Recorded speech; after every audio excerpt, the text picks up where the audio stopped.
Hare Krishna. Hi అండి, welcome back to Padma channel. మరొక రెసిపీతో మీ ముందుకు వచ్చేసింది మీ పద్మ. నా వీడియో మీకు నచ్చితే లైక్ చేసి, షేర్ చేసి, సబ్స్క్రైబ్ చేసుకోండి మన ఛానల్ని.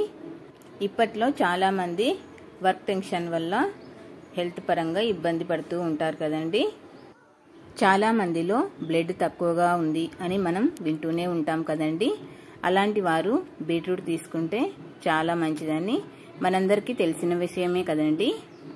బీట్రూట్ మంచిదే అని తెలిసినా కూడా చాలామంది బీట్రూటా అని అంటుంటారు.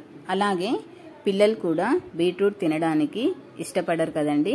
అలాంటి వారి కోసం ఒకసారి ఇలా ట్రై చేసి పెట్టండి, చాలా ఇష్టంగా తింటారు. ఇక లేట్ చేయకుండా వీడియోలోకి వెళ్దామా.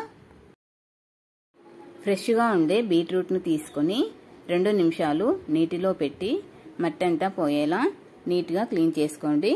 తర్వాత బీట్రూట్ను పీల్ తీసివేసి చిన్న చిన్న ముక్కలుగా కట్ చేసుకోండి.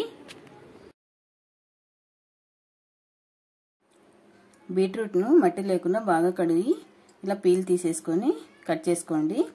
ఈ కట్ చేసుకున్న బీట్రూట్ను ఇలా కుక్కర్లో వేసి కొద్దిగా వాటర్ వేసి 2 విజిల్స్ వచ్చే వరకు పెట్టుకోండి గ్యాస్ పైన. గ్యాస్ని మీడియం ఫ్లేమ్లో పెట్టుకొని 4-5 విజిల్స్ వచ్చే వరకు ఉడికించుకోండి. బీట్రూట్ కదా, 4-5 రావాలండి కంపల్సరీ.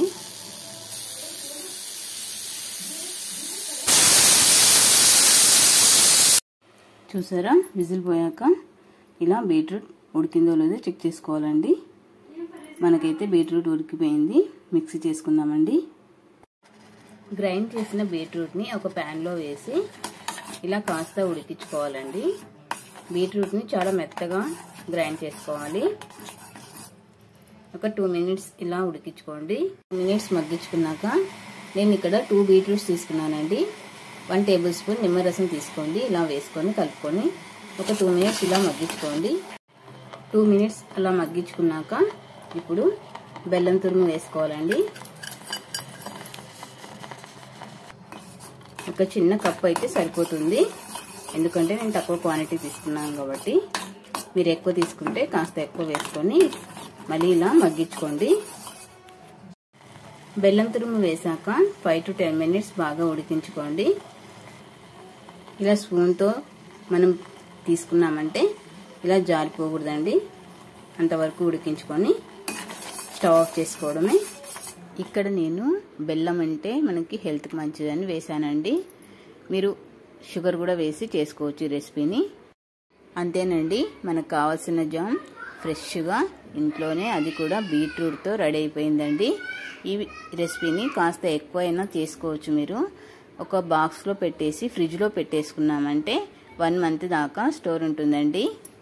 చూసారా, మనకు కావాల్సిన జామ్ చక్కగా రెడీ అయిపోయిందండి.